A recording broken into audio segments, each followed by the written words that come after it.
sense of gratitude to the institution, because being first generation to go to college, like there's a place in my heart for having the opportunity to do it here.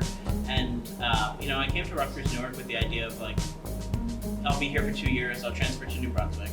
And then I stepped foot on campus and it felt like a home that I just never even knew I could find, like a college that just felt like where you need to be.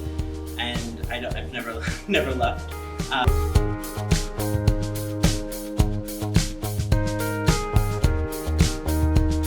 Thank you all so much for coming today. We really appreciate it.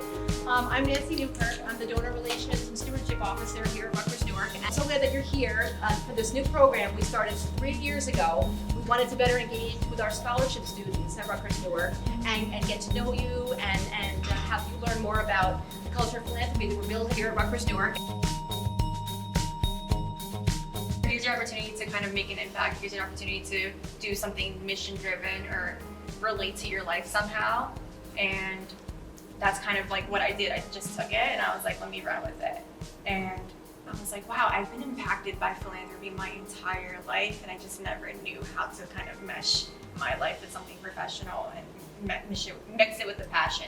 Knowing that every day I get to do something, even if it's a small thing, even if one thing I do on a day makes a difference in someone's life, I know that I've done something meaningful that day. And I think that for me is what the foundation means, is having the chance to do something, with people who care, people who are passionate about the work. That for me is what the foundation truly is encompassing.